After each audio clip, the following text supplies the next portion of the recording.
सोमवार को समाजवादी पार्टी के डेलीगेशन ने संभल हिंसा में पीड़ित परिवारों से मुलाकात की। इस दौरान इस डेलीगेशन ने हिंसा पीड़ित परिवारों को 5-5 लाख रुपए का चेक सौंपा।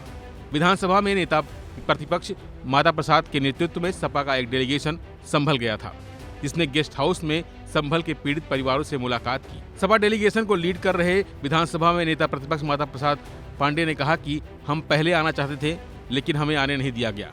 उन्होंने आरोप लगाया कि इन 5 लोगों को पुलिस की गोली से मारा गया है।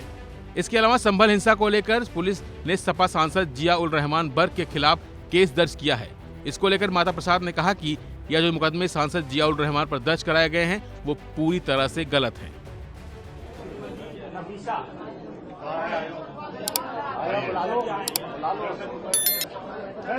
बाकी लोग बैठे रहो, बाकी लोग बैठे रहो। क्या कर रहा है यार?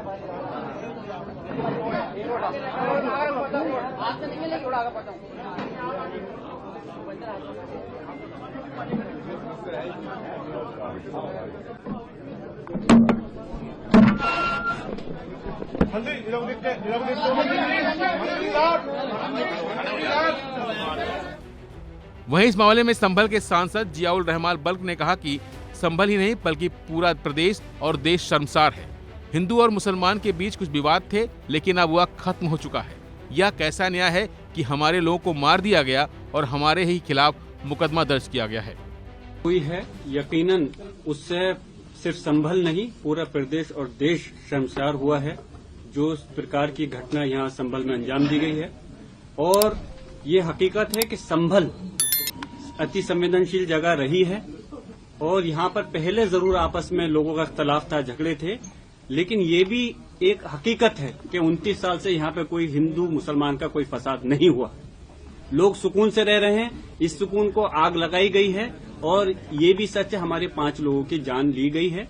हमने उसकी आवाज को हमारे नेता माननीय राष्ट्रीय अध्यक्ष अखिलेश यादव जी और पूरी पार्टी ने, हमने संसद के अंदर दोनों सदनों में हमारे प्रोफेसर रामगोपाल यादव जी ने, सब लोगों ने मिलकर के माननीय सांसद जी ने उठाया, और विधानसभा के अंदर जो अभी आपके सामने हमारे माननीय विपक्ष के नेता माता प्रसाद पांडे जी और अभी विधान परिषद के हमारे नेताजी बोल रहे थे, पूरी मजबूती से संभल के लोगों की हक की आवाज के लिए उठाने का काम किया। हम लोग सिर्फ यह चाहते हैं, अफसोस इस बात का है कि हमारी लोगों की हत्या हुई और हमारे लोग ही के खिलाफ मुकदमा दर्ज किया गया। ये कैसा इंसाफ है? लेकिन हम संविधान पर यकीन करते हैं और इस संविधान को मानते हैं और हमारा न्यायालय पर पूरा भरोसा कायम है। हमें उम्मीद है कि अगर हमें पुलिस प्रशासन से, शासन से अगर हमें इंसाफ नहीं मिलेगा तो न्यायालय से हमें इंसाफ जरूर मिलेगा। उसकी लड़ाई हमने संसद के अंदर और विधानसभा में मजबूती से लड़ी है और इंशाल्लाह हम पूरी कोशिश करते हैं कि उसका भले ही खामियाजा मुझे भी भुगतना पड़ा कि मेरे खिलाफ भी मुकदमा, मेरे वालिद साहब के खिलाफ मुकदमा, हमारे विधायक जी उनके बेटे के खिलाफ मुकदमा लिखना, एक ये चीज जाहिर करता है कि पुलिस और प्रशासन अपनी जो नाकामी है या जो करतूत है उसको छुपाने के लिए इस प्रकार की ये चीजें करी गई हैं। और हम चाहते हैं कि हमारे लोगों को इंसाफ मिलना चाहिए, वो भी इस देश के नागरिक हैं। दरअसल संभल की शाही जामा मस्जिद में एक याचिका पर अदालत के आदेश के बाद सर्वेक्षण किया गया था, जिसमें दावा किया गया था कि जहां मस्जिद है वहां पहले मंदिर था। जब 24 नवंबर को सर्वे की टीम मस्जिद के अंदर थी, तभी मस्जिद के बाहर हिंसा भड़क गई, जिसमें 5 लोगों की जान चली गई थी। पुलिस ने अब तक इस मामले में करीब 50 उपद्रवियों को गिरफ्तार कर लिया है और अब समाजवादी पार्टी की तरफ से इस हिंसा में मारे गए लोगों को 5-5 लाख रुपए का चेक दिया गया है। फिलहाल के लिए बस इतना ही। बाकी अपडेट के लिए बने रहिए वन इंडिया हिंदी के साथ।